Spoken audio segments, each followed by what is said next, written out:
Hello guys, welcome back sa ating YouTube channel at nakita natin si Nanay Landa na naglalako ng kakanin. Anong kakanin yun, Nanay? Gudhuya. Gudhuya. Yun yung yung panghanap buhay nyo ngayon. O sige, bago yan, Nanay, kasi ang tagal nating hindi nagkita, na more than 1 year, Nanay? Hindi ko lang nabalikan si Nanay, guys, kasi alam niyo naman na nagkasakit si Lola Maria, tapos kailangan na niya talaga ng mag-aalaga sa kanya at nabisi tayo at dumating pa si Lola Susana. Kaya si Nanay Landa ay medyo hindi na natin nabalikan. Kaya buti nga at nagkita kami ngayon na pumasok siya dito sa may namin. Nakita ko siyang nagbebenta ng kakanin. Kaya binilhan ko na siya at kinuha ko na rin ang oportunidad na to para ma-update ko kayo tungkol kay Nanay Landa sa naging buhay niya nung mga panahong hindi kami nagkita or na-vlog siya. So, Nanay Landa, kumusta naman yung hanap buhay nyo mula nung hindi na kita nabalikan? Kumusta ka naman? Kumusta yung mga apo nyo? Sige nga, ikwento nung Nanay kung anong nangyari sa inyo. Mabuti. Dahil nagsisikap ako ng trabaho para sa mga apo ko at sa akin. Kasi mahirap naman kung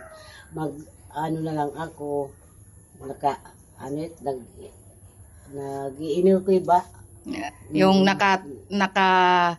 hindi kayo gumagawa parang ganon. Kasi wala kayong kakainin. Sige. Kaya hasta dumating ang mga bagyo, linog. Andyan pa rin kami. Earthquake daw, sabi ni Nanay.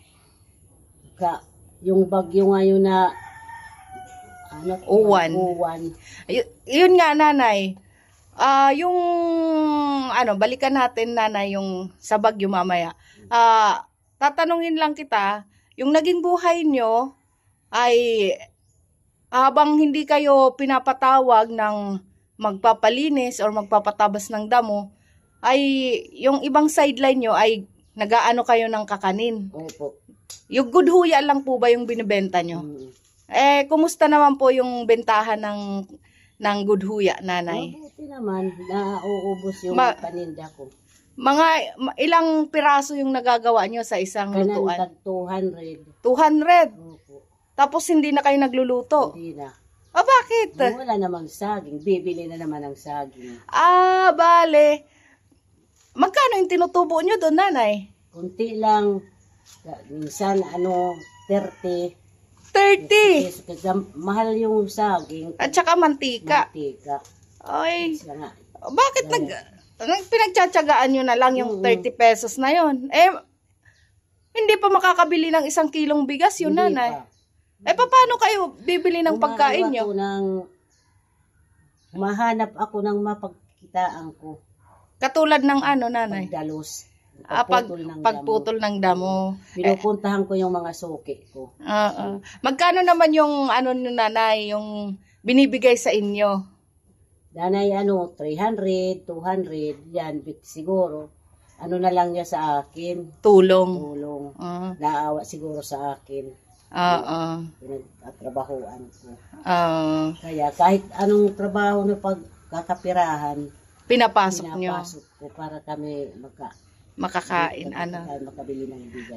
Sige lang, Nanay, kasi ngayon na nagkita na tayo, tuloy-tuloy na natin yung sa inyo, pag video para kung sakali may mga taong makakita ng video nyo ay matulungan kayo ha. At saka wag kayong mag-alala, may mga taong mabubuti ang loob na tutulong talaga sa inyo para sa mga hindi man kalakihan, at least makakatulong sa inyo sa pagkain nyo ha. At saka, Nay, kumusta naman yung bagyo? Yung bagyong Uwan, yung pinakamalakas na bagyo na umano ngayon sa atin sa Eastern Samar, Kumusta naman kayo? Hindi ba kayo binaha? Nabaha yung namin sa silong. Mm. Hanggang tuhod. Hanggang Nasa tuhod. papag na lang kami. Ah, Nakatulog. Tapos, pag naggabi, malalim ng gabi, nandun ako sa ibabaw namin, yung pinaka-ibabaw. Naanok na kirugtol, nahadlok, kikikinadal ako. natatakot daw si nanay. Nilalamig daw siya. Kasi yung hangin, sobrang lakas. Yung namin, yerro, natuklap. Natuklap yung yero nyo. Oo, natuklap, pati sa kusina. Yerro nga, dukuan na. Daan naman nga yerro. Ah, yung lumang yero daw natuklap. Buti na, hindi kayo pumunta ng nanay, ng evacuation center? Wara kami punta. Nandun lang kami sa bahay. Ah, Kasi sabi ng anak ko, wag na nanay, dito na lang tayo. Yung kung sabot mga langit, may hatmapikit buwas. Nanak may ibang. Wara kami, nakadala kami.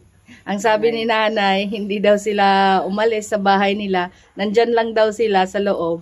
At hindi na nila inano yung bagyo. Basta sama-sama lang daw sila. Basta ang hiniling ko lang ang Panginoon na tulungan kami.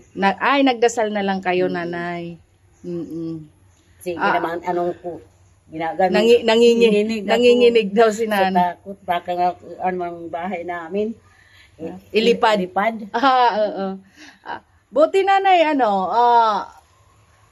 di ba kapag hindi pumupunta ng evacuation center, hindi binibigyan ng relief? Hindi. Pero niya na, binigyan. Pero ngayon, nabigyan, binahay-bahay, kahit nga kami, binigyan kami ng relief. Household. Oo.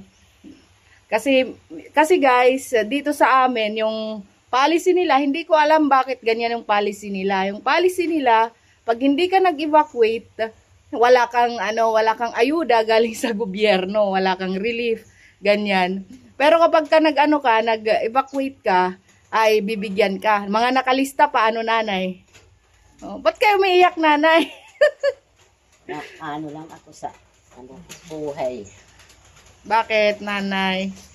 Ang saya-saya natin nagkikwentuhan, umiiyak ka na pala. Naano ko yung asawa ko ng buhay pa. Nung buhay pa yung asawa nyo.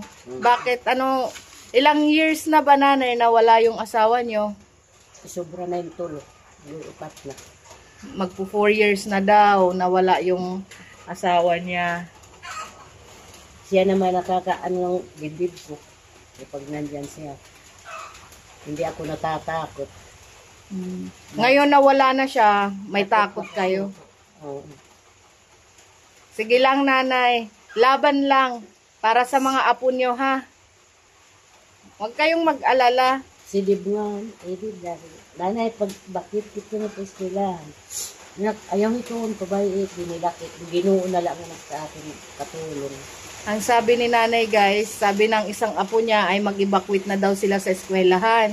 Pero ang sabi ni nanay, hayaan mo na, ang Diyos na lang ang bahala sa atin. Sige lang, nanay. Ayos lang yan. At nagluluksa pa rin si nanay sa pagkawala ng asawa niya. Kawawa naman. Pero naiisip nyo pa rin, nanay, yung asawa nyo hanggang ngayon, Hindi pa yan nawawala sa ko. Isipan. Minsan umiiyak ako. Kagaya nga ngayon, umiyak kayo. Naalala nyo lang siya. Kasi sa hirap ng buhay.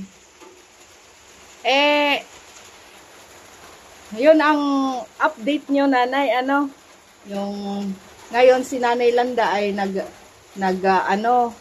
ganun pa rin, siya, nangangamuhan, nagtatabas ng buto, ng damo, tapos, at may bago na siyang, pinagkakakitaan na isa, yung gumagawa siya ng gudhuya. Yan lang naman ang kaya ko. Yan lang. Di ba, nanay, may kayo, nagtindahan kayo na maliit? Kumusta naman yun? Wala kay, yung kuha maklimati, kita ka na ko sa alugan. Nawala na yun. Kinasakit at ang igagasa, mga kasal. Sabi ni nanay, nagkakasakit daw siya. Payat na payat daw siya. Buti naka-recover na kayo, nanay. Kinunuan na la, talugod nga. saka kunikuat ka medisina, metformin. Yung bumibili daw. Nakabili, oo. Pagka may pera daw si nanay, ay bumibili siya ng paunti-unting medisina. Sige nanay, kasi lumalakas na naman yung ulan guys. Wala na naman kami bagyo. May low pressure na naman, ano nanay? Lumalakas na naman yung ulan. Sige nanay, thank you. Salamat po sa inyo, sa inyong lahat.